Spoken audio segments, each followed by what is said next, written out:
tema da nossa mensagem de hoje é Quando Deus se cala. Eu peço que você abra sua Bíblia lá na primeira carta aos Coríntios, capítulo 10. Nós vamos ler do versículo 23 até o versículo 1 do capítulo 11.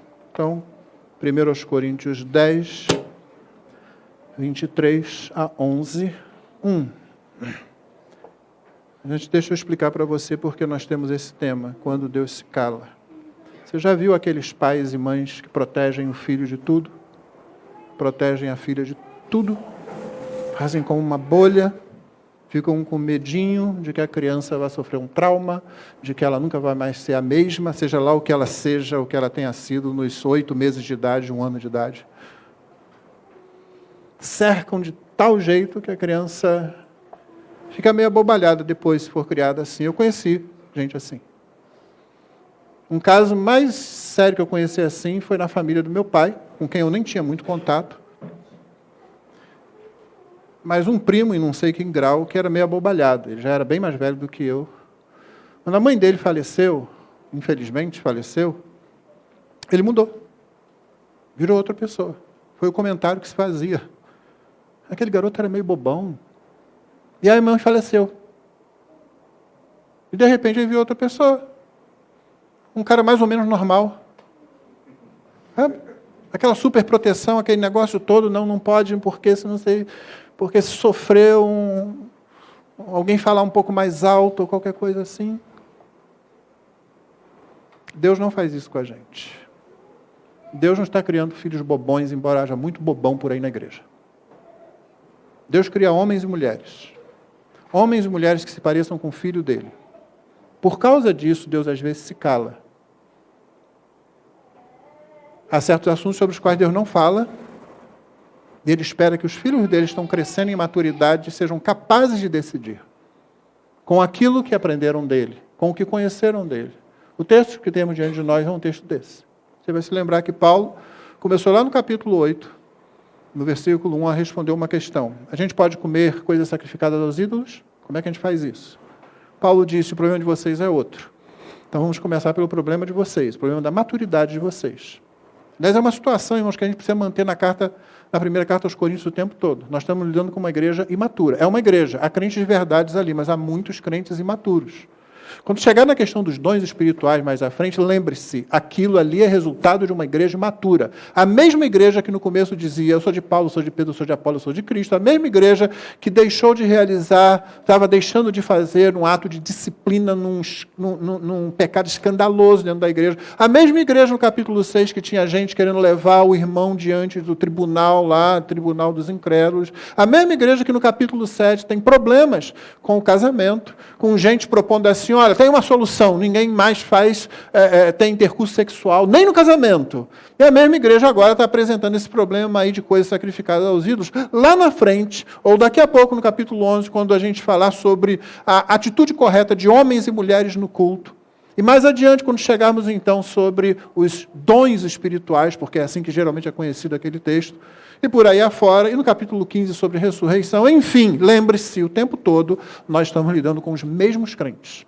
O mesmo grupo de igreja, onde tem alguns que estão crescendo realmente, alguns que se mostram aprovados, no dizer de Paulo. Lembra? Ele vai dizer isso com relação à ceia. Tinha problemas na ceia. E ele diz, olha, é até bom que aconteça essas probleminhas aí para que os aprovados, os maduros se manifestem entre vocês.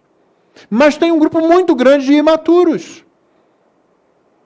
Não é um grupo que está fazendo uma coisa, outro grupo está tendo problema com a disciplina, outro grupo está com a ceia, outro com os dons. Não, é o mesmo grupo o tempo todo. Você não pode pegar aquilo lá e achar que Paulo está apenas dando instruções a respeito do uso de dons na igreja. E vamos fazer ou não vamos fazer, existe ou não existe? Não, irmão. Primeiro vamos colocar o seguinte, é uma igreja imatura que está ali. E Paulo está corrigindo o problema o tempo todo. Particularmente aqui desde o capítulo 8, ele está corrigindo a situação das coisas oferecidas a ídolos. E você já viu o que ele já propôs à igreja, o que ele disse, olha, o problema de vocês é que vocês acham que são fortes e não são.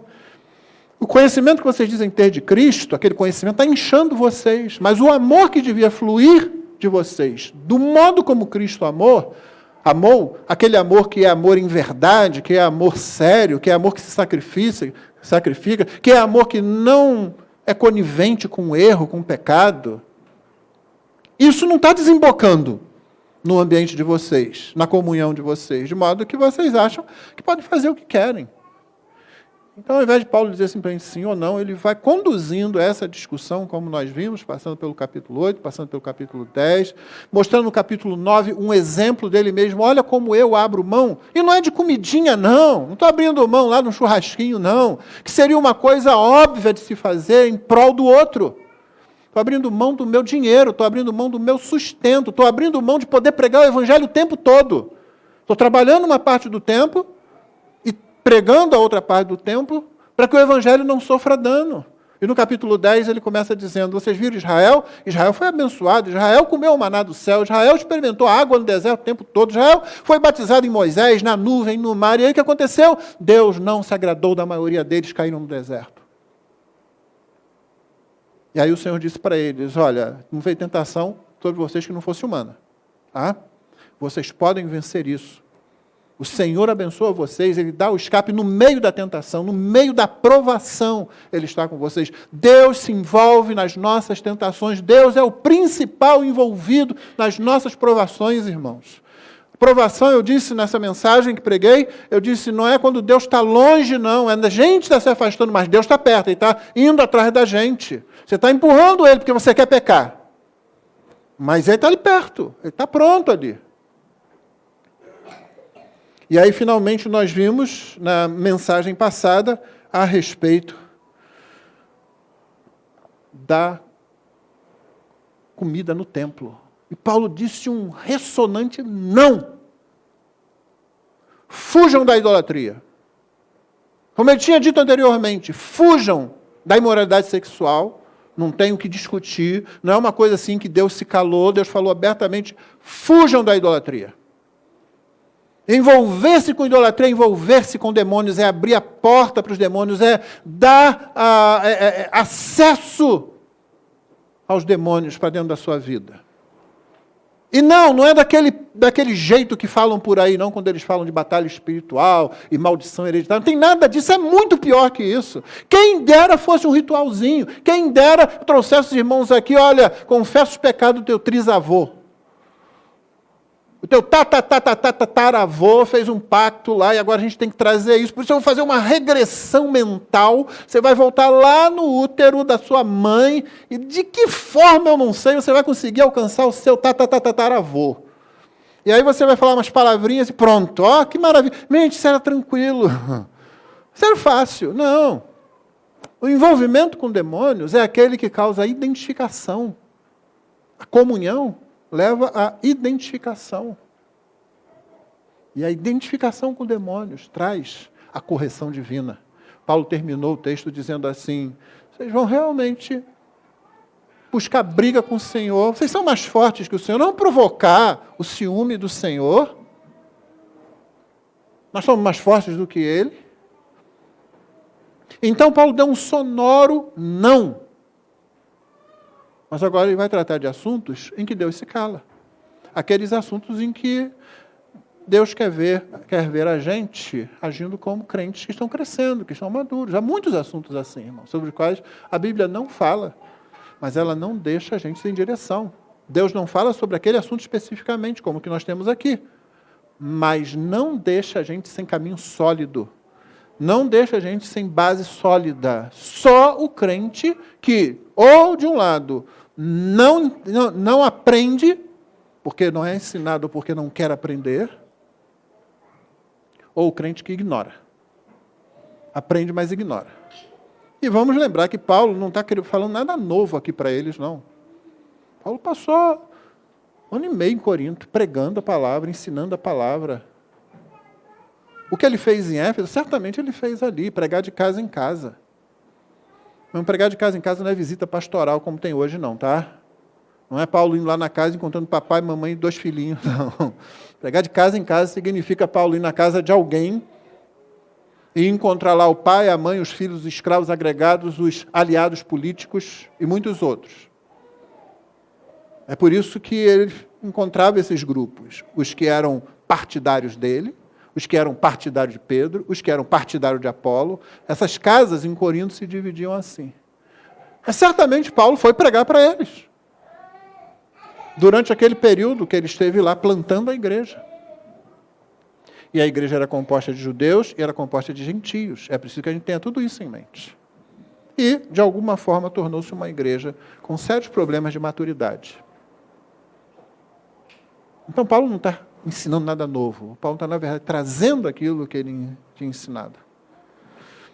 Então, vamos ler aí o final desse, que talvez seja a maior seção da carta, tratando de coisas sacrificadas aos ídolos, que vai do capítulo 8, verso 1 ao capítulo 11, verso 1. Nós vamos ler agora a última parte, 1 Coríntios 10, de 23 a 11, 1, que diz assim: todas as coisas são lícitas, mas nem todas convêm. Todas as coisas são lícitas, mas nem todas edificam. Ninguém busca o seu próprio interesse, sim o de seu próximo. Comam de tudo que se vende no mercado, sem questionamento algum por motivo de consciência, porque do Senhor é a terra e a sua plenitude. Se alguém que não é crente convidá-los para comer e vocês quiserem ir, comam de tudo o que for posto diante de vocês, sem questionamento algum por motivo de consciência. Porém, se alguém disser a vocês, isto é coisa sacrificada a ídolo, não comam por causa daquele que deu a informação e por motivo de consciência. Consciência, digo, não a sua propriamente, mas a do outro. Pois por que a minha liberdade deve ser julgada pela consciência de outra pessoa? Se eu participo com gratidão, por que sou criticado por causa daquilo porque dou graças? Portanto, se vocês comem ou bebem ou fazem qualquer outra coisa, façam tudo para a glória de Deus. Não se tornem motivo de tropeço nem para judeus, nem para gentios, nem para a igreja de Deus. Assim como também eu procuro em tudo ser agradável a todos, não buscando o meu próprio interesse, mas o de muitos para que sejam salvos. Sejam meus imitadores, como também eu sou imitador de Cristo. Essa é a palavra do Senhor. Vou agradecer muito se alguém mudar o vento desse ar-condicionado, porque senão no final eu posso estar sem voz, resfriado, ou as minhas folhas vão voar e...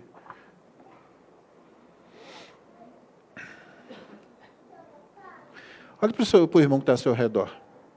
Olhe para o irmão ao seu lado. Não vou pedir para você dizer nada, não, irmão. Pode ficar tranquilo. E se eu pedir, seria alguma coisa do tipo, mas você é um pecador miserável mesmo, né? É isso que você ia falar, um para o outro aí, né? E o outro ia responder assim, agora responde para o seu irmão, você também. E aí os dois diriam juntos, sim. Já virou jogral, né? Não, eu quero que você olhe para o seu irmão aí, quero que você me responda o seguinte, me responda na sua mente, obviamente. Dá uma olhada, você olhou? Olhou só para um lado? Ah, pode olhar para a esposa também, ela estava com você, não estava? Durante a semana? Seu marido não estava? Não evita, não, né? Olhando os irmãos ao redor, você pensou sobre o crescimento espiritual, crescimento na vida cristã desses irmãos, nos últimos dias? O crescimento deles, melhor, de um irmão específico, porque pensar na igreja, né, orar pela igreja assim, no atacado é fácil, mas por um irmão específico, em que você vai mirar e dizer que aquele irmão está precisando de ajuda, talvez aquele irmão ou aquela irmã esteja precisando de ajuda. Você pensou nisso? Orou por isso especificamente? E aí se apresentou? Porque, em parte, nós vamos estar falando disso. Primeira coisa que precisamos observar no texto, quando a gente vai para ele, é que Paulo não mudou o assunto de que ele vinha tratando. Dá a impressão que ele mudou o assunto agora, mas Paulo não mudou, não. Paulo está agora dando exemplos práticos de algumas situações a respeito das quais nada foi falado. Os irmãos precisam entender que quando a igreja se expande para fora do ambiente judaico, gentios entram na igreja, e esse sempre foi o plano de Deus, em ti serão benditas todas as nações, todas as famílias da terra, não é assim? Sempre foi o plano de Deus salvar pecadores de todas as nações, e não somente os de Israel. E aí? O que acontece agora? O ambiente judaico é um ambiente controlado, por assim dizer. Por pior que ele seja, por mais pecaminoso que ele possa parecer para a gente, ainda são pessoas comprometidas com o pacto, com a aliança, ainda são pessoas que seguem ou devem seguir a lei. A unidade familiar é tremendamente considerada. Divórcio é para ser odiado, sem conversa. Criação de filhos é coisa muito séria, porque eles têm que ser criados na mesma tradição da aliança. Israel se desviou disso, é óbvio, você lê o Novo Testamento, você sabe disso, mas continuava valendo ali a lei de Deus.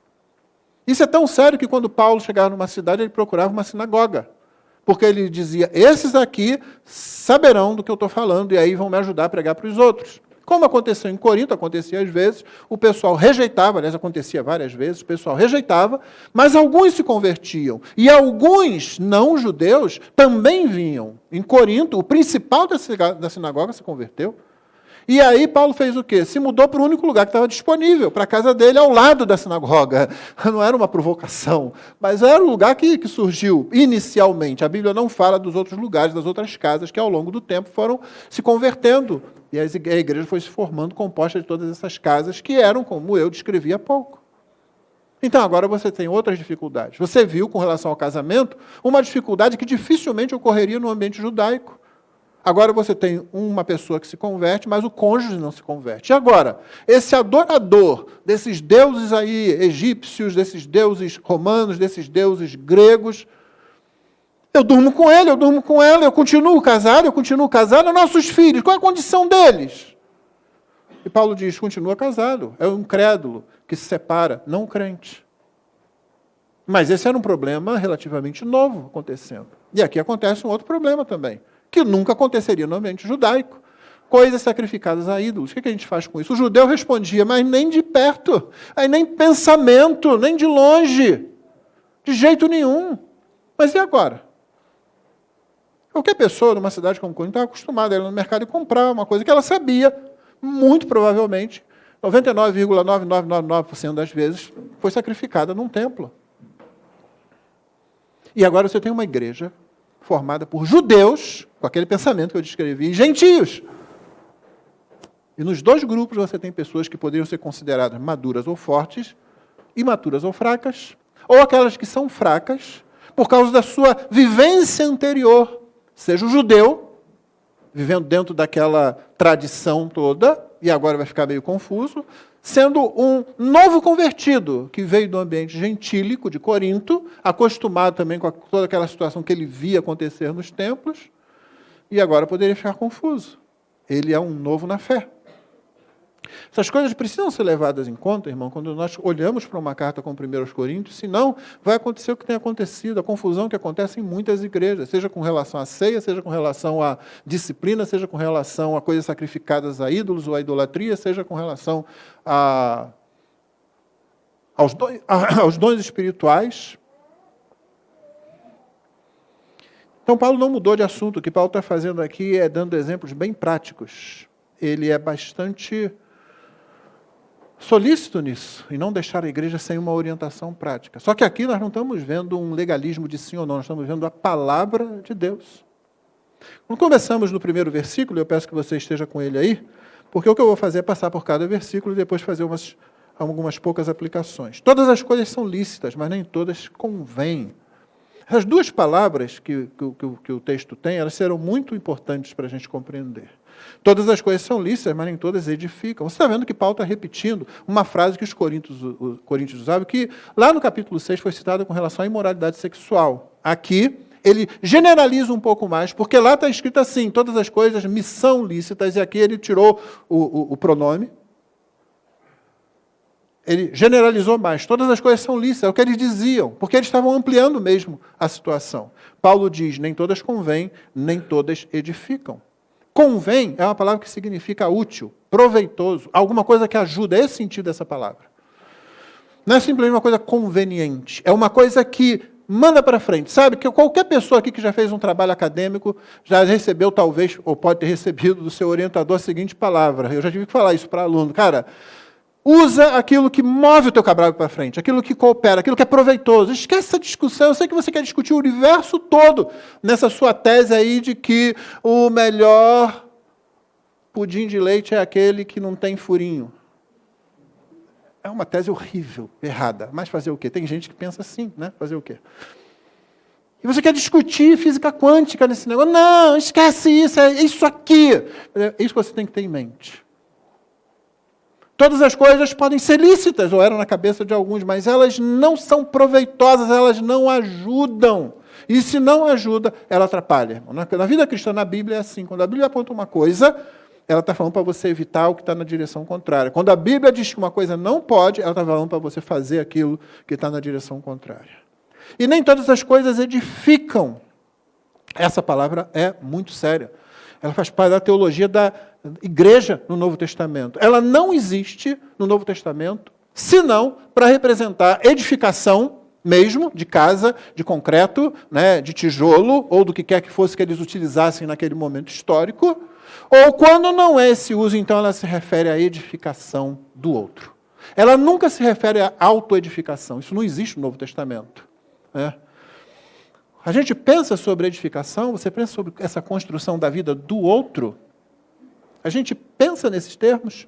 Essa palavra, como eu disse, nunca aparece, então, para se referir a algum tipo de autoedificação. Isso não acontece. Atos 9:31 diz que a igreja tinha paz e se edificava. A igreja se edificava. Atos 20:32, a palavra tem poder para edificar a igreja. Paulo se despedindo dos anciãos de Éfeso, na praia de Mileto, ele diz, eu vos entrego ao Senhor e a palavra do seu poder, que tem poder para vos edificar. A igreja, pela palavra. 1 Coríntios 8:1 nós já vimos, o amor edifica. E Paulo vai falar sobre o cuidado que você tem com o outro, nessa questão das coisas sacrificadas aos ídolos. O conhecimento, ele disse ali, incha. 1 Coríntios 14:4, que a gente ainda vai encontrar. Edifica-se a si mesmo, aquele que fala em línguas. Paulo não está dizendo que ele está se edificando. Paulo está dizendo, o que é que você pensa que você está fazendo, cara? Não é para isso que os dons são dados. Você acha que você pode usar o dom para você mesmo? Mas a gente vai explicar melhor isso quando chega lá. A profecia, Paulo diz, ela é superior a línguas porque ela edifica a igreja. Só por isso. Está vendo? As línguas, se não tivesse interpretação, a pessoa supostamente se autoedificaria. Você já pensou isso? Eu tenho dom de línguas. Eu falo sozinho na minha casa. Então eu me edifico lá. Eu tenho um negócio que você não tem, Deus não te deu o dom de línguas, e aí? Viu? Eu estou aqui, outro patamar. Meu irmão, sabe como é que você se edifica? Você se edifica com as ferramentas que Deus deu, as disciplinas espirituais e os meios de graça. Dom, seja qual for, é para edificar o outro, sempre. Como eu disse, a gente vai ver mais disso quando chegar lá. 1 Coríntios 14:17, Paulo repreendendo ainda sobre essa questão, mas o outro não é edificado. Então não adiantou nada. Não adiantou. Você está achando que é muito espiritual? Se o outro não foi edificado, não valeu. Não foi para isso que Deus deu. 1 Tessalonicenses 5:11, consolem-se e edifiquem-se mutuamente. A expressão exige isso, com essas palavras sobre a ressurreição, sobre a volta de Cristo. 1 de Pedro 2:5, sois edificados casa de Deus. E aqui é o próprio Deus que é o agente dessa edificação. Sempre. Edificação é com relação ao outro, nunca é com relação a mim mesmo. Línguas edifica a pessoa que fala? Não, já falei que não. Não é para isso. Se alguém acha que está sendo edificado porque fala alguma língua estranha lá, meu irmão, então descobriu lá um canal secreto com Deus, você vai para o céu, daqui a pouco você vai ser arrebatado. Porque o que Deus deu para a gente, irmão, foram os meios de graça, comuns a todos, como esse aqui agora, como a participação na ceia do Senhor, como o batismo, a pregação da palavra, a comunhão dos santos, a oração, a palavra de Deus, a leitura e a escritura. É assim que você é edificado. E como eu já disse aqui, vou repetir na mensagem sobre isso, não é uma maravilha que Deus sabe falar português? Você pode orar em português, olha só, e Deus entende. Você não precisa falar outra coisa para Ele, não. Ele entende, Ele responde. Deus respondeu a nossa oração. Eu vinha conversando com a nossa irmã sobre aquela família que saiu da China, tudo assim, atravancado, muito em cima, limite ali. Deus disse, eu vou levar para o Brasil. Trouxe, olha só. Você já deu glória a Deus por isso? Eu tenho orado por isso. Eu tenho orado por isso agora, Senhor, obrigado. Várias noites eu vou orar por isso. Eu fiquei vários dias pedindo. Aí agora eu faço uma oraçãozinha pequena. Senhor, obrigado que já estão aí. Vamos para o próximo assunto. A gente louva a Deus, Senhor, o Senhor responde a oração. Nós oramos, o Senhor respondeu a oração. Ou será que na sua cabeça o diabo conseguiu colocar lá atrás, lá no background, lá no pano de fundo, assim, né? Foi coincidência. Isso acontece. Olha, tinha gente não crente que também foi. Tem crente, coitado, que é enrolado pelo diabo assim. Ele não diz assim, Deus responde orações, respondeu a nossa oração. Aí você diz, aleluia, glória a Deus. Não. Eu falo, foi curado de câncer. Aí todo mundo vai para o teto, né?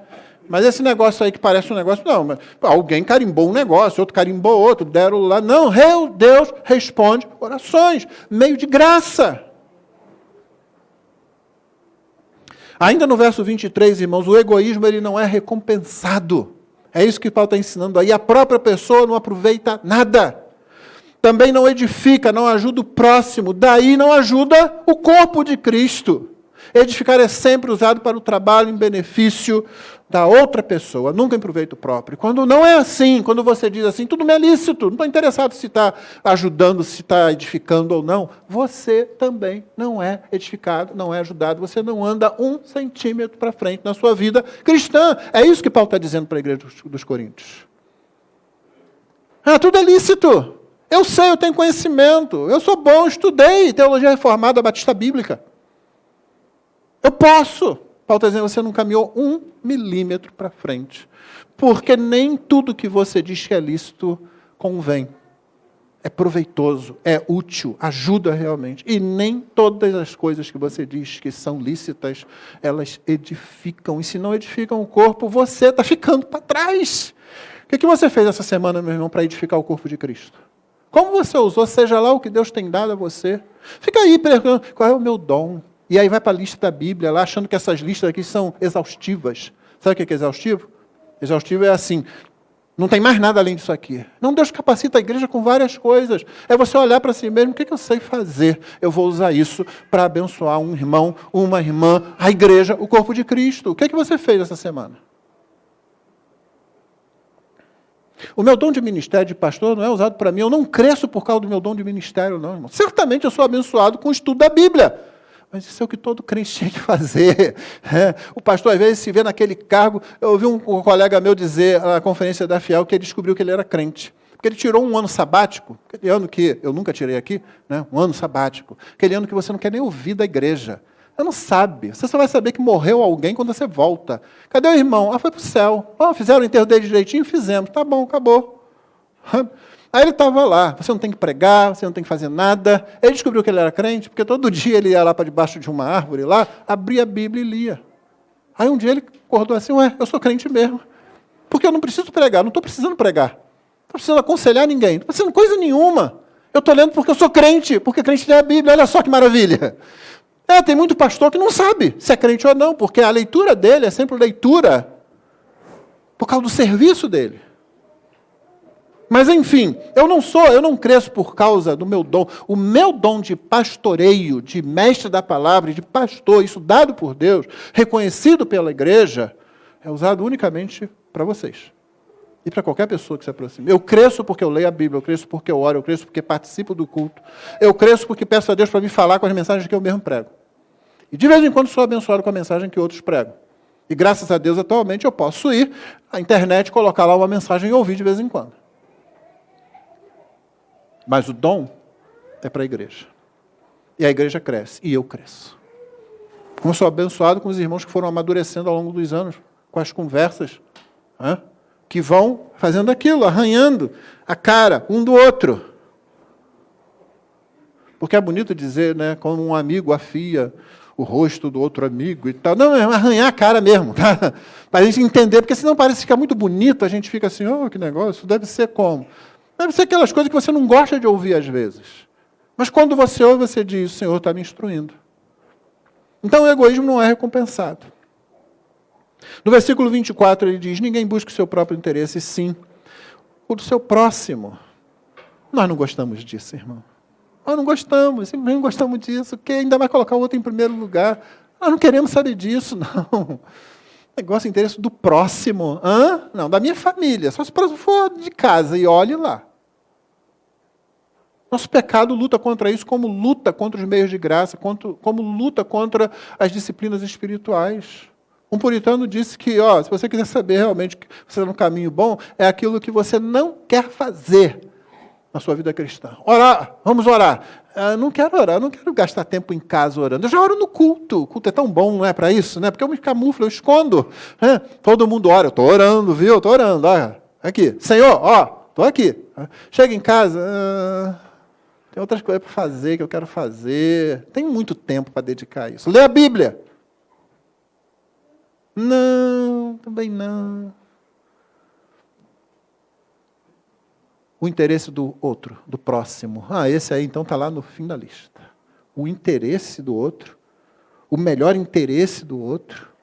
Não. Interesse próprio. Esse é bom, interesse próprio. O que eu quero, o que eu preciso, o que eu gostaria, o que eu quero fazer e por aí vai. Então, Paulo já está dizendo aqui uma coisa que a gente já olha assim, ninguém busca o seu próprio interesse. É legal de ler, não é bonito ler isso? Ninguém busca o seu próprio. Vamos fazer uma música, ninguém busca o seu próprio interesse. E sim o de seu próximo. Busca o interesse dele ou dela, mas não o que é seu. A gente canta, a gente repete. Vamos repetir. Se fizer um mantra, então, aí tem muita igreja que gosta de mantra, né? Deus odeia mantra. Vai ficar lá repetindo. O próximo, o próximo, o próximo, o próximo. Vai fazer isso. Ninguém busque seu próprio interesse, sim de seu próximo. Você buscou o interesse de outra pessoa essa semana? Não porque você tinha que fazer de qualquer jeito, não. Mas porque você queria edificar o corpo.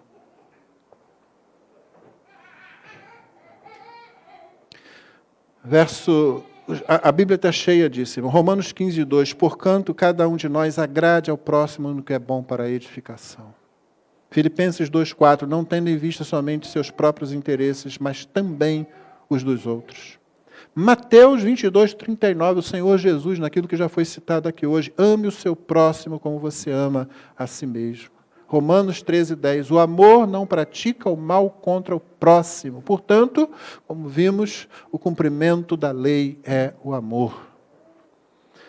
E Tiago, ele diz que essa é a lei régia, é a lei do reino, no capítulo 2, verso 8. Se vocês, de fato, observam a lei do reino, conforme está na Escritura, ame seu próximo como a si mesmo, fazem bem. Tiago 2, 8. A Bíblia está cheia, eu podia encher de versículos aqui falando sobre isso, no Antigo e no Novo Testamento. E ela fala muitas vezes sobre isso porque nós não queremos fazer isso, o interesse do próximo não.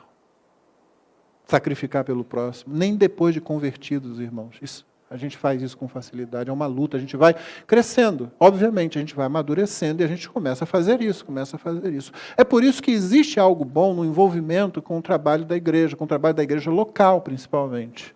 Porque você é obrigado a fazer certas coisas, porque você assumiu certas responsabilidades. Isso ajuda você, se você tem um ensino bíblico paralelo, que é o caso aqui nessa igreja, você tem um bom ensino bíblico. Então, assim, senão vira puro ativismo. Onde você vê puro ativismo, é uma pessoa que está muito desobediente, ou então não tem ensino bíblico naquele grupo. Onde tem ensino bíblico, você se envolve, e aí você não tem que fazer isso, não é só por obrigação, só porque eu tenho que cumprir um cargo, não, é porque eu tenho que buscar o interesse do outro. E essa é uma oportunidade. E eu não quero fazer, porque o meu pecado não quer fazer isso. Então agora eu vou dar uma rasteira no meu pecado. Pronto. Então quando você se envolve com o trabalho, e você tem ensino bíblico, você tem chance de mortificar o seu pecado. Ao vivo e a cores. Na prática, como muitos gostam. Paulo então entra com duas situações aqui. Primeiro, comendo em sua própria casa. Assim, você pensava que podia fazer o que bem entendesse, né? E, de certa forma, é exatamente o que Paulo fala no versículo 25. Comam de tudo que se vende no mercado, sem questionamento algum por motivo de consciência. Comam de tudo que se vende no mercado. Ela está falando daquilo que você compra no mercado, você leva para a sua casa. É a sua casa, você compra lá e tal. Sem questionamento. Irmãos, há problemas que não são da igreja, mas eles são trazidos para dentro da igreja. Igrejas imaturas trazem para dentro do aprisco do Senhor aquilo que é problema que nunca existiria se elas soubessem lidar com a cultura à sua volta. Corinto era uma igreja imatura, não sabia lidar com a cultura à sua volta. Então o que ela fazia? Ela trazia para dentro os problemas que estão lá fora. De um jeito ou de outro. Aquela divisão, eu sou de Paulo, eu sou de Pedro, eu sou de Apolo, eu sou de Cristo, era uma divisão comum em muitas cidades. Olha, eu sou de Platão, não, eu prefiro Sócrates, que Platão bebeu em Sócrates. Não, Aristóteles, não, eu sou, e ficava aquela discussão, tudo bem, nessa área aí pode brigar. Na área do Evangelho, não. Então a igreja trazia para dentro da igreja um problema que era lá de fora.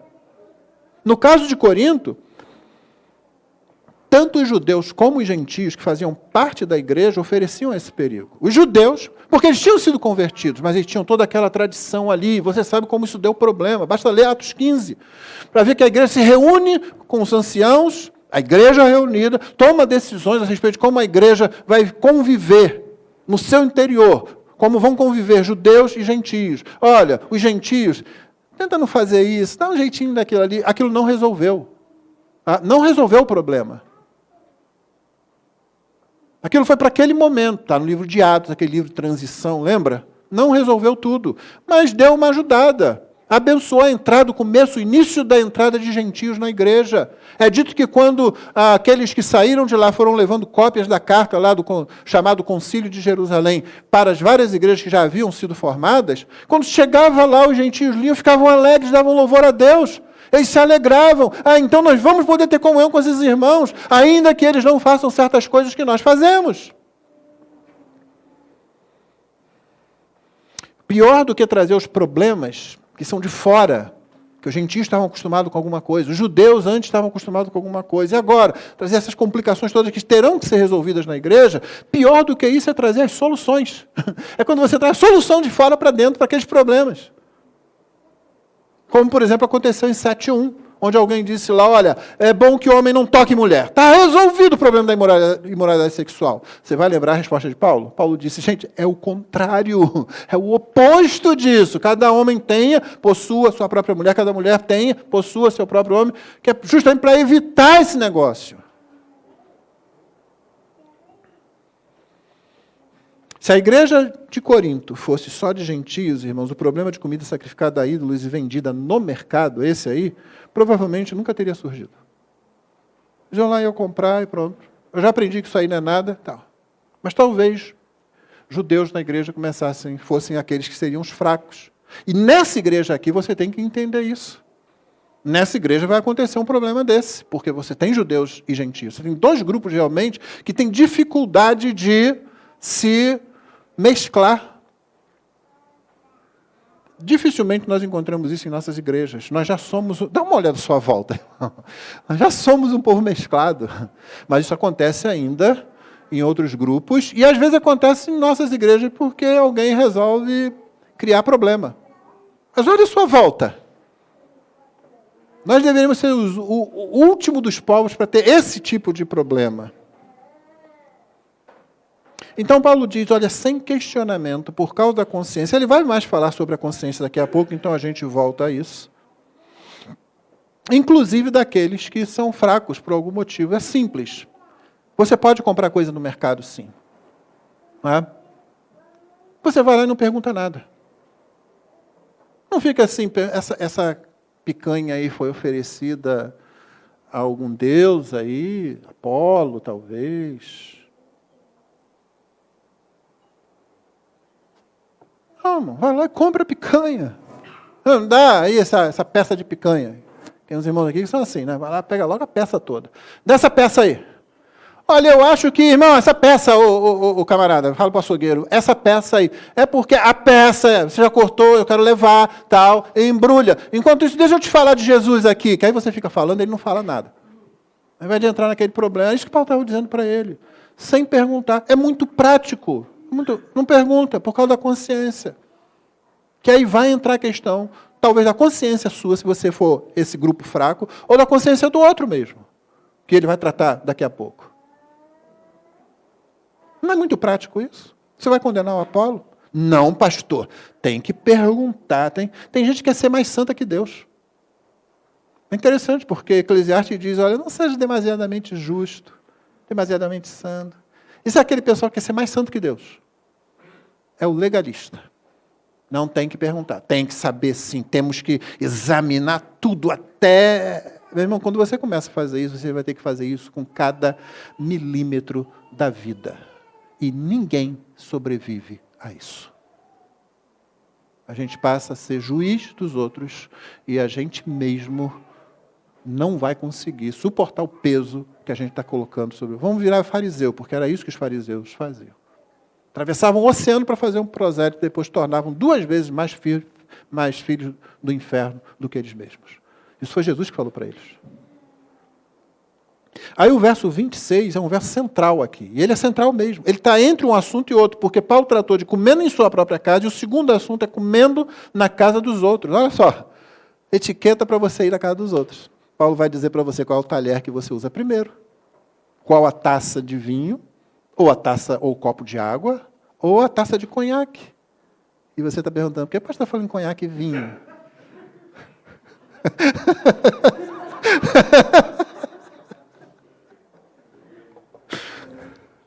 Então, Paulo vai dar etiqueta, mas não é sobre isso, não. Isso aí você vai ter que aprender com outra pessoa. Mas ele vai dar algo muito mais importante. O problema agora, a bênção agora é o verso 26. O verso 26 está central, está no meio, está entre as duas coisas, porque ele serve tanto para uma como para outra. E o verso 26 é uma citação do Salmo 24, 1. Ao Senhor pertence a terra, a sua plenitude, o mundo e os que nele habitam, que Paulo cita assim, porque do Senhor é a terra e a sua plenitude. Esse texto é tão sério aqui, irmãos, que alguns manuscritos, não os melhores, mas alguns manuscritos, repetem no final do versículo 28. O verso 28, está na seção seguinte, diz assim, porém, se alguém disser a vocês, isto é coisa sacrificada a ídolo, não comam, por causa daquele que deu informação e por motivo de confiança, porque do Senhor é a terra e a sua plenitude. Os melhores manuscritos não têm isso. O que provavelmente aconteceu é o seguinte, um copista, entendendo corretamente o texto, viu, Paulo está dizendo isso tanto para o que foi dito antes, como para o que vem depois. Isso é a razão para fazer o que se fez antes, é a mesma razão para se fazer o que vem depois. Então, para ajudar, ele talvez tenha colocado na margem, entendeu? Para lembrar, olha, lá em cima, Paulo já falou isso. Só que você sabe como é que é cópia, né? O próximo copista que pegou aquilo já jogou no texto direto. Então, assim, não afeta. Se você tiver com uma versão que fala isso, está diferente, não está diferente, não está só repetindo o texto anterior. Não mudou em nada o sentido do texto, porque, de fato, o que Paulo está fazendo é citando o Salmo 24:1, tanto para o que ele acabou de dizer, olha, quando você for no mercado comprar aquela sua picanha, aquela maminha de alcatra, para levar para sua casa, não pergunte nada por causa da consciência, porque do Senhor é a terra. Tudo é dom dele. O que as pessoas fazem com essas coisas não macula aquilo que é dádiva divina. E ele vai ensinar daqui a pouco, a gente recebe com ação de graças. Ele vai dizer, por que eu tenho que ser julgado quando eu recebo com ação de graça? Ele vai explicar isso. Mas você entendeu? O negócio é o seguinte, tudo que você tem para usar, tudo que está de acordo com o Evangelho é dádiva de Deus. Eu não vou deixar de se usar o arco-íris, por exemplo, para ensinar as crianças sobre o pacto, porque o movimento LGBTQ, não sei quantas letras mais, resolveu que arco-íris é para eles. Não é! Não é! É bíblico, é nosso. E o abuso deles não vai fazer, não, agora não vou usar mais, agora não vou usar mais. Se alguém usa a cruz como idolatria, o problema é dessa pessoa. Ela vai dar conta de Deus. Se alguma igreja usou e usa, o problema é deles. Nós não usamos. Nós usamos como símbolo do cristianismo, só isso. Para lembrar, a cruz vazia, que maravilha. Jesus morreu por mim. Nunca vi ninguém orando aqui, olhando para essa cruz. Porque o dia que eu vir também, você vai estar olhando muito para cá assim, tu vai ser uma biblada na testa para te lembrar. Do Senhor é a terra a sua plenitude. Essa é a razão para não fazer a pergunta, para comer. Chegar em casa, você... Está aqui a carne, vamos cair dentro. Cristão carnal, né? Só que Paulo vai usar isso agora como transição e como motivo para o que ele vai dizer adiante. Verso 27. Se alguém que não é crente, convidá-lo para comer, e vocês quiserem ir, comam de tudo o que for posto diante de vocês. Tem gente que adora essa parte, né? Comam de tudo. É só isso que você tem aí? Põe mais. Comam de tudo. Sem questionamento algum por motivo de consciência. Repetiu a mesma coisa. Onde você estava comprando, indo para sua casa. Agora você foi na casa de alguém e botou lá o prato. Ah, lá um pedaço bonito de carne. Você cai dentro. Ninguém falou nada.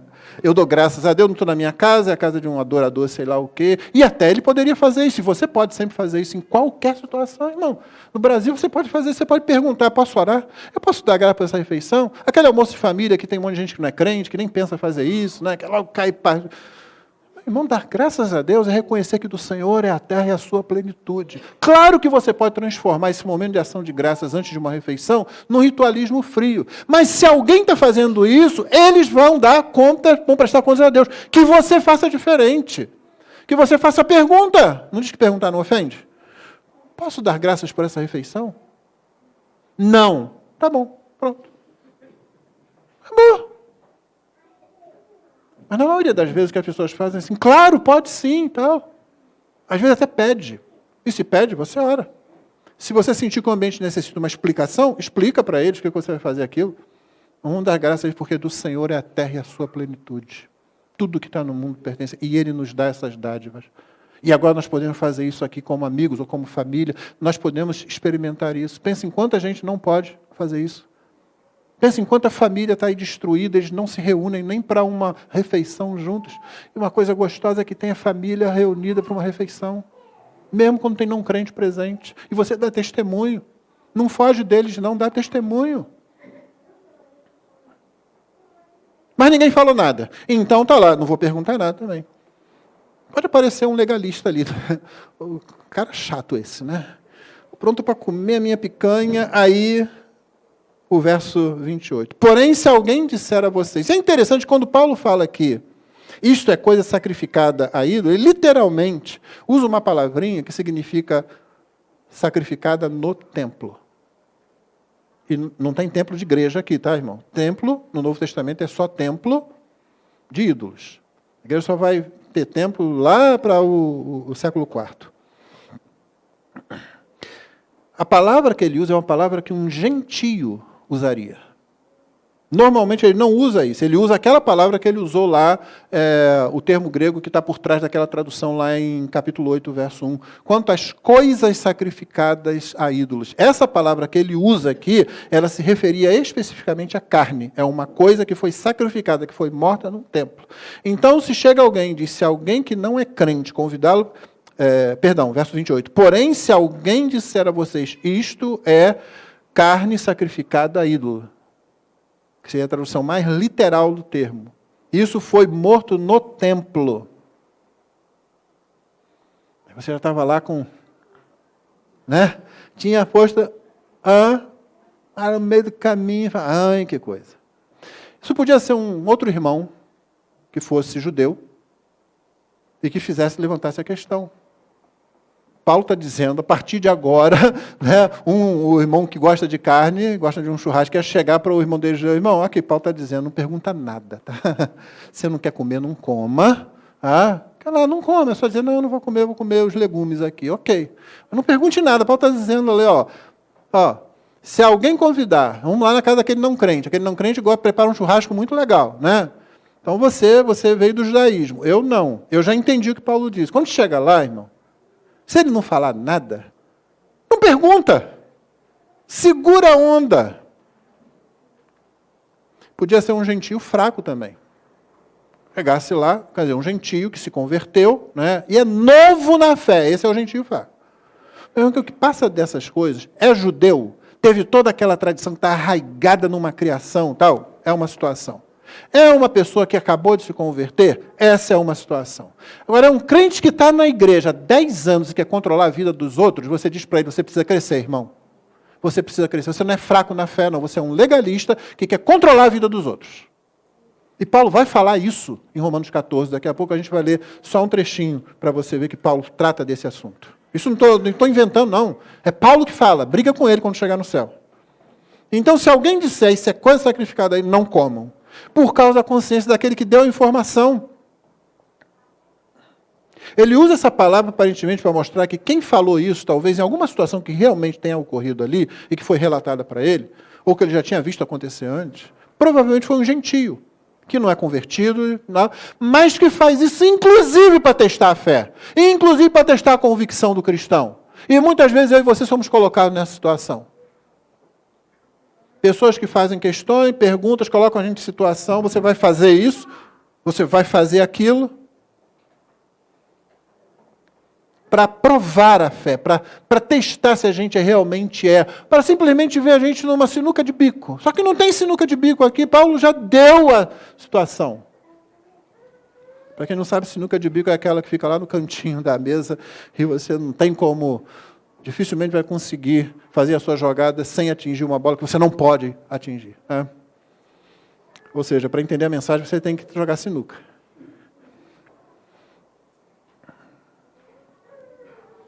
Aqui, irmãos, o que Paulo está querendo da gente, nesse versículo 28 e no 29, na primeira parte, e eu vou reler para você.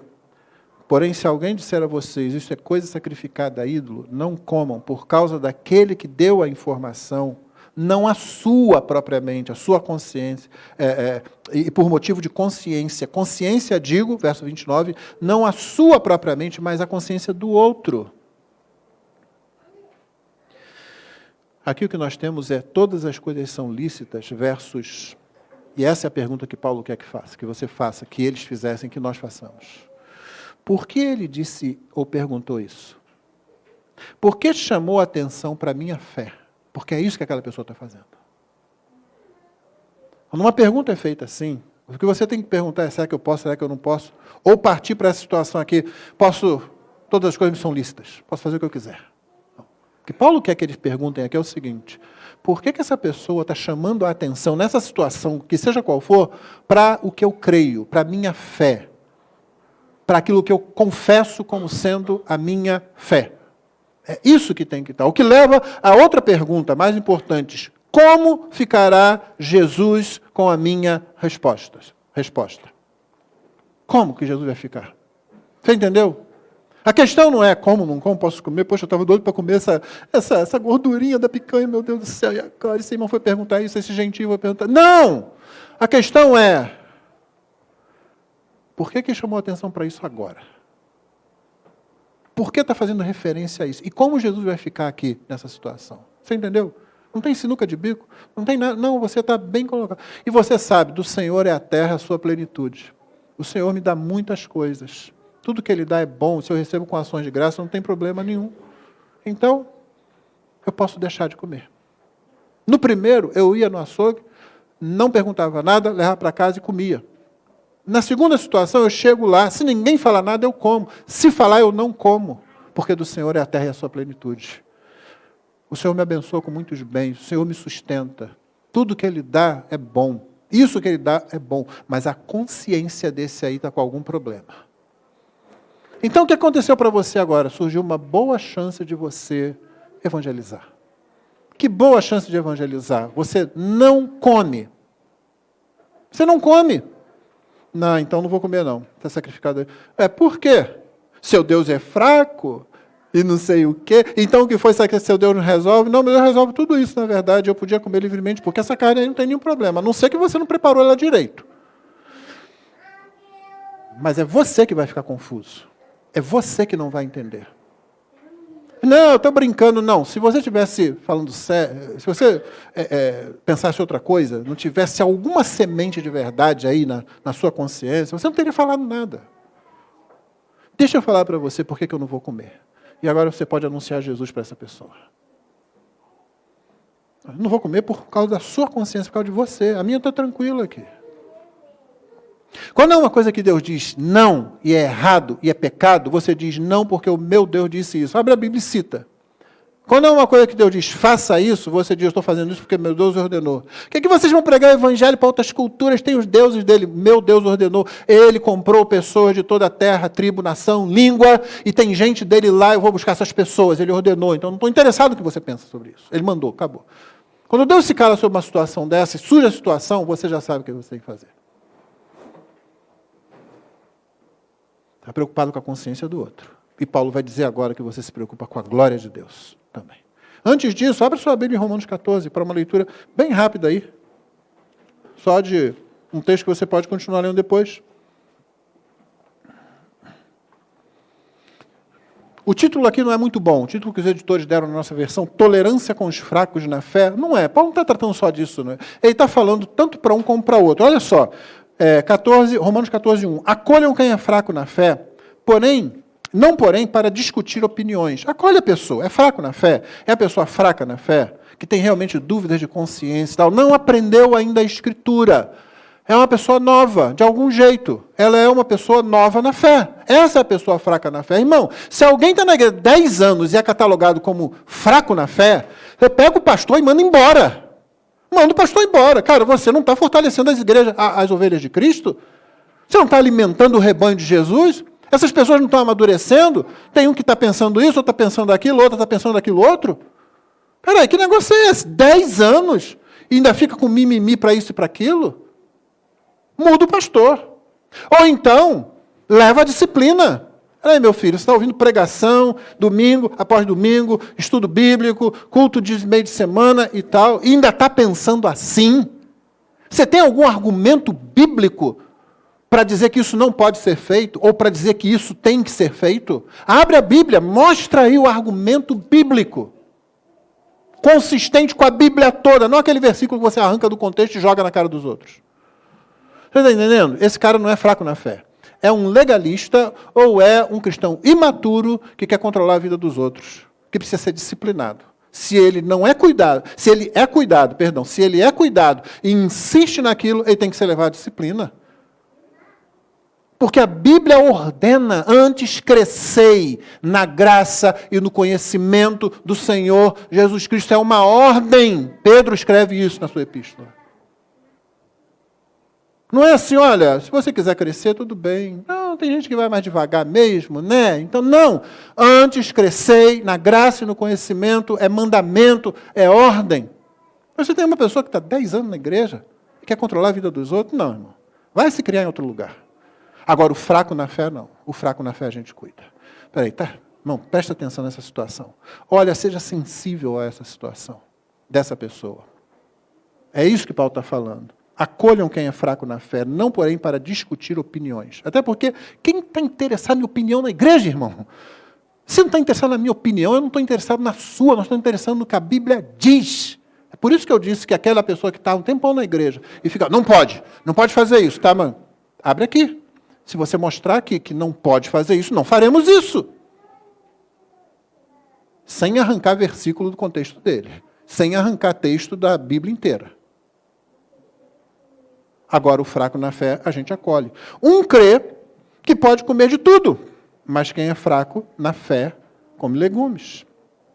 Aí vem o verso 3, porque eu não vou me estender. Eu fiquei com vontade de pregar esse capítulo todo hoje aqui, mas não, vou prender o texto ali.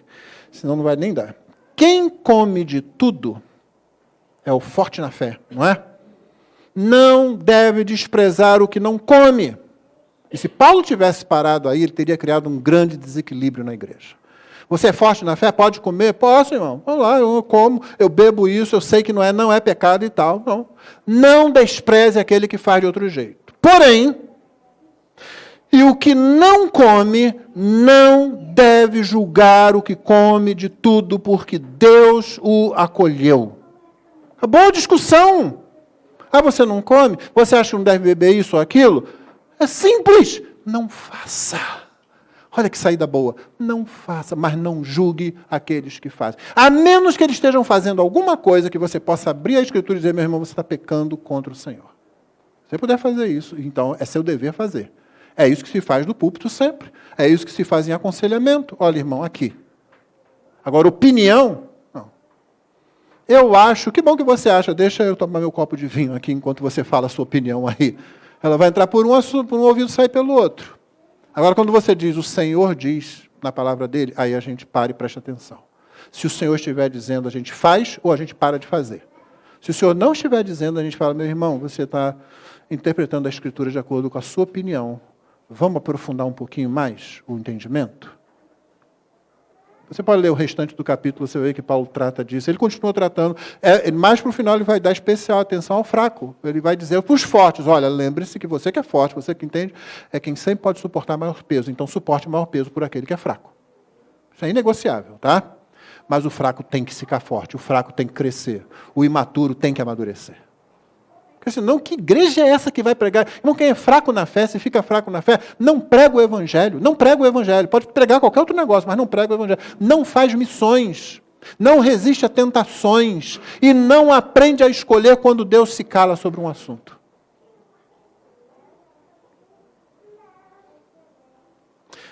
(29:30) a parte B em diante, está entre aspas corretamente aí na nossa Bíblia. Pois, por que a minha liberdade deve ser julgada pela consciência de outra pessoa? Se eu participo com ação, com gratidão, por que sou criticado por causa daquilo por que dou graças? E aqui a gente pergunta, quem foi que perguntou isso? Isso era um dito dos coríntios? Entre as várias interpretações possíveis, mas eu me alinho com aqueles que pensam que é o próprio Paulo falando dele. Ele está dizendo, olha, eu posso fazer um monte de coisa, sim, não. Mas por que eu devo ser julgado? Eu estou recebendo ação de graças. Era só eu dizer para a pessoa que disse, olha, isso é sacrificado ao ídolo. Mas eu vou dar graças antes, vai purificar. Eu usei uma resposta dessa uma vez, que é uma resposta errada, tá? Você viu a ironia ali, né? Mas foi em outra situação. Eu queria comer uma banana flambada no restaurante, o nosso garçom era da Assembleia de Deus. Aí eu pedi para ele assim, onde está essa banana flambada? E aí ele fez aquela cara assim, eu sabia que eu era pastor, o outro também que estava comigo. Ele olhou assim, mas leva conhaque nela. Aí eu olhei para ele, né? Gente, banana flambada. Ele é da Assembleia de Deus. Meu irmão, o irmão não vai botar fogo? O fogo purifica.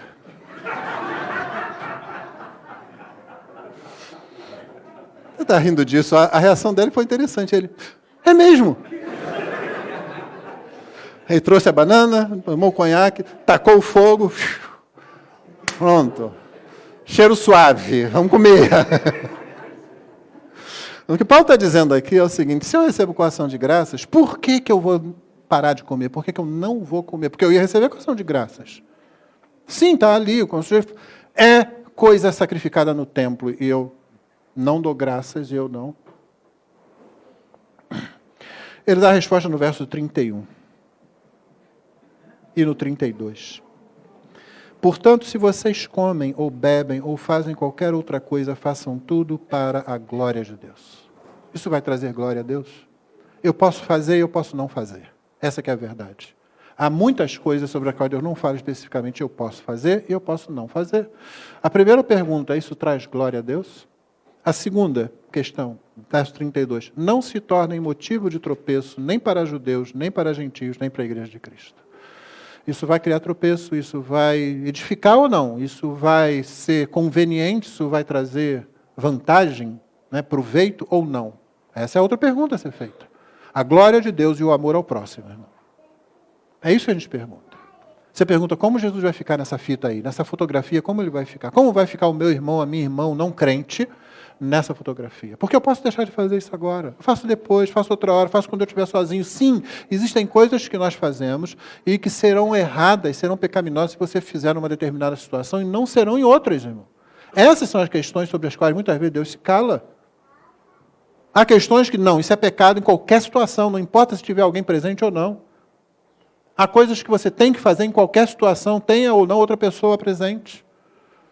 Mas há situações que serão erradas você fazer numa determinada situação e não serão erradas em outra situação. Paulo está dizendo aqui, olha, você não transforma isso num erro. Quando a pergunta é feita, por que ele está trazendo a minha fé agora à tona, fazendo essa questão, apontando isso ou fazendo essa pergunta?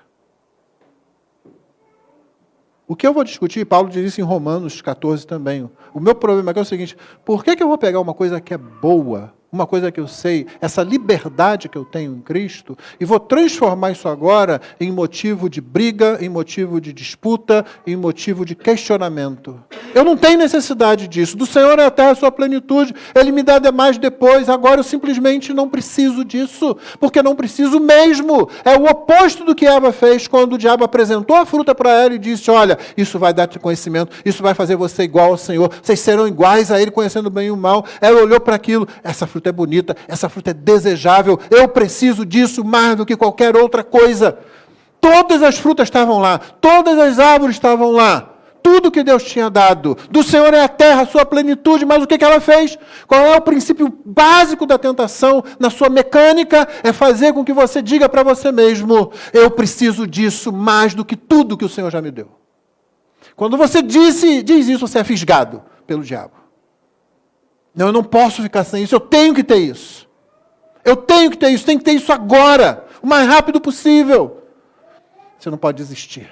Eu não posso. Quando você não pode desistir, irmão, é porque você se tornou um prisioneiro, você não é mais livre. Você é fraco, não é forte. Quando você não pode dizer não para você mesmo, você está nessa situação. O que houve com Paulo no verso 33? Ele está irreconhecível nesse verso 33, não está? Olha aí o verso 33. Assim como também eu procuro em tudo ser agradável a todos, não buscando o meu próprio interesse, mas o de muitos para que sejam salvos. Primeira vista não dá assim, Paulo? Paulo agradável para todo mundo? O cara só arrumava confusão onde ia, acabava sendo preso, chicoteado, levava surra, né? Criava confusão na sinagoga. Na igreja mesmo estavam dizendo aí que ele era um sujeito isso, aquilo, tem um monte de acusação. Paulo está dizendo aqui, o que resolve é o final, para que sejam salvos. É o Evangelho, é o que ele disse no capítulo 9.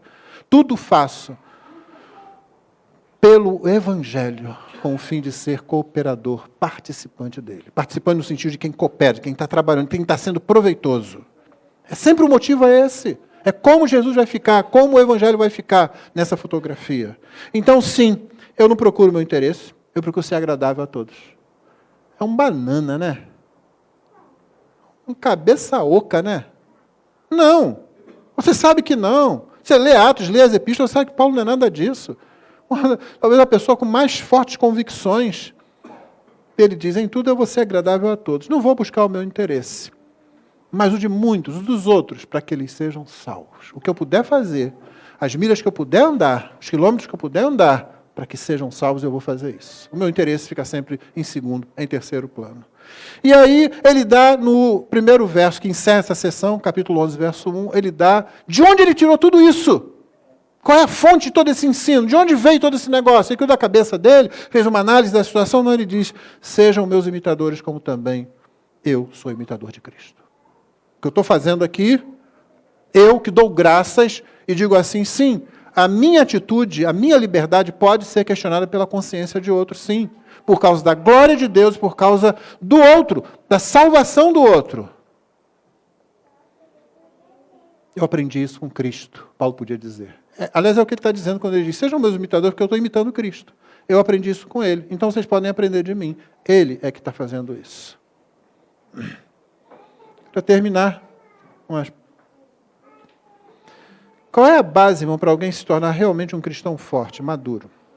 Para alguém escolher dizer não para si mesmo. Como é que a gente luta contra um ambiente cultural onde autoestima e autorrealização são as palavras de ordem? Porque é esse ambiente que a gente vive. E às vezes, dentro da igreja, a gente encontra isso. A gente busca paz interior, tem gente que acha que é isso. Né? Se eu estiver em paz, eu posso fazer. Meu coração está em paz. Lembra de Jonas? Jonas estava em paz. Uma tempestade lá fora, o barco balançando e Jonas dormindo. Quer alguém com mais paz interior do que isso? Desobedecendo diretamente uma ordem de Deus e dormindo. O sono dos inocentes. Não, paz interior, não é. Não tem nada a ver com isso, não. O amor a Deus e o amor ao próximo, sim. A glória a Deus. O que significa viver, fazer tudo para a glória de Deus? Irmão, é viver de tal modo que Deus receba todo o crédito. É viver de modo que aqueles que estão à nossa volta expliquem a nossa vida em termos de Deus. Como, por exemplo, os discípulos perante o Sinédrio. Lembra dos discípulos perante o Sinédrio? O mesmo tribunal que mandou matar Jesus, condenou Jesus, estão lá os discípulos, Pedro e João. Eles falam com tal desenvoltura. Como é que alguém explica isso? Gente, esses caras são pescadores, esses caras... Eles sabem ler e tal, mas eles não têm. Como é que eles estão falando desse jeito? Aí um sujeito tímido lá atrás, assim... Eles andaram com Jesus. Aí todo mundo deve ter olhado de cara feia com ele. Só por ter pronunciado aquele nome ali, né? Eles estavam querendo justamente que eles não falassem mais nesse nome, aí tem um sujeito lá que levanta e fala. Né? Eles andaram com Jesus. Não...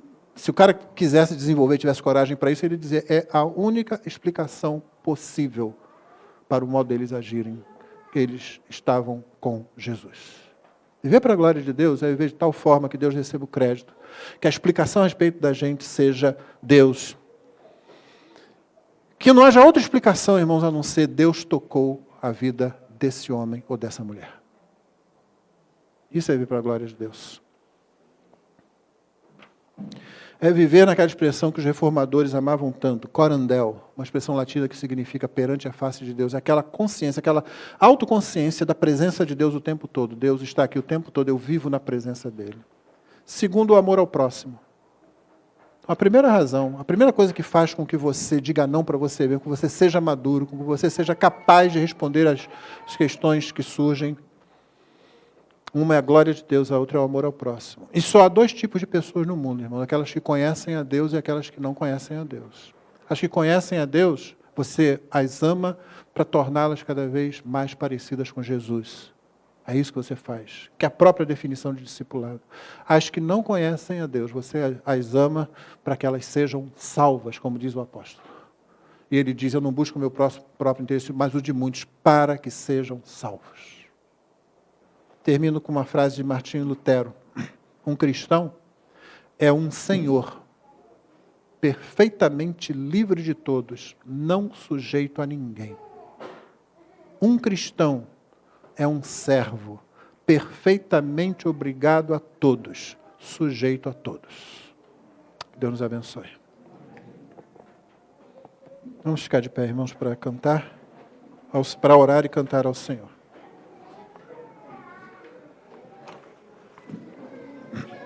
Nós teremos a escola dominical, mas depois, irmãos, Mas antes disso, logo após a oração, esse pessoal não para de ter filho, e a gente quer fazer menção da vinda da Cat à igreja.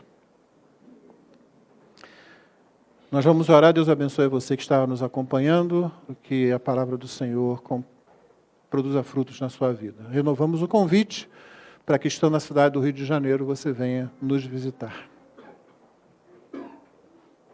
Pai querido, que a Tua glória e o amor ao próximo sejam a bússola que norteie nossas atitudes, nosso fazer, nosso não fazer, nosso ir, nosso ficar, nosso comer, nosso não comer, nosso sim, nosso não. Para que o Teu nome seja glorificado, Tua igreja seja edificada e pessoas sejam salvas. Assim oramos em nome de Jesus. Amém.